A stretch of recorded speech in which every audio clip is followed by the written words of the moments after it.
गैर न्यायिक हत्या मामलों में एक बार फिर सर्वोच्च न्यायालय ने खुलकर पीड़ितों का पक्ष लिया है। मणिपुर फर्जी मुठभेड़ मामले में सुनवाई करते हुए अदालत ने हाल ही में इन मामलों में से 95 फर्जी मुठभेड़ों की सीबीआई जांच के आदेश दिए हैं। न्यायमूर्ति एमबी लोकुर और ललित की पीठ ने सीबीआई से कहा कि वह इन न्यायेतर हत्याओं की जांच के लिए 2 हफ्ते के अंदर एसआईटी गठित करें। एसआईटी ये जांच 31 दिसंबर तक पूरी करे और 28 जनवरी तक अपनी अनुपालन रिपोर्ट अदालत को सौंपे।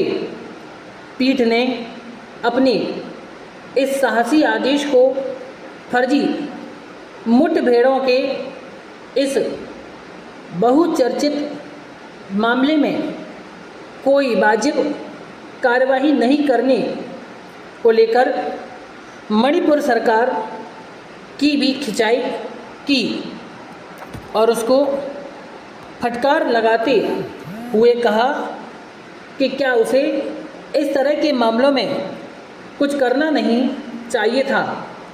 जाहिर है अदालत ने जो भी आदेश दिया है वह मानवाधिकारों के हक में है। अदालत ने अपने आदेश में एक बार फिर स्पष्ट कर दिया है कि सरकार और सेना कार्यवाही का बहाना लेकर नागरिकों के बुनियादी अधिकारों का उल्लंघन नहीं कर सकती। लोकतंत्र में भी उनकी जनता के प्रति जवाबदेही बनती है। वे कोई भी बहाना बनाकर झूठी दलीलों का सहारा लेकर अपनी जवाबदेही से नहीं बच सकते। अदालत के इस आदेश से जहां फर्जी मुठभेड़ों में मारे गए लोगों के परिजनों के दिल में इंसाफ की एक किरण जगी है और वहीं यह फैसला सेना और सरकार दोनों के लिए एक बड़ा झटका है।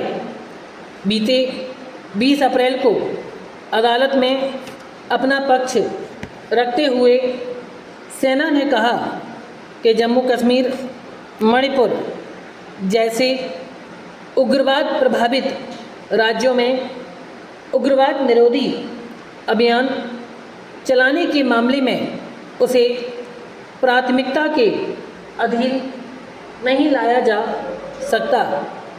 यही नहीं, सेना ने अपने आप को बेदाग बताते हुए बचाव में यह दलील भी दी थी कि इन क्षेत्रों में होने वाली न्यायिक जांच में स्थानीय पक्षपात होता है, जिसने उसकी छवि खराब कर दी है। इस मामले में केंद्र सरकार का रवैया कमोबेश यही था कि सेना के रवैये का समर्थन करते हुए उसने अदालत में दाखिल अपने हलफनामे में कहा कि सभी सैन्य अभियानों में सेना पर अविश्वास नहीं किया जा सकता।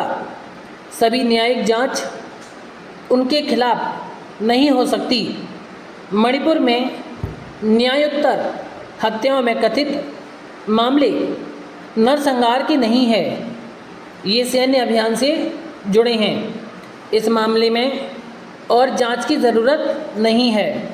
लेकिन सर्वोच्च न्यायालय में सेना और सरकार दोनों की कोई दलीलें नहीं चली। अदालत ने मानवाधिकारों और इंसाफों का पक्ष लिया है। शीर्ष अदालत एक जनहित याचिका की सुनवाई कर रही है। स्टॉप।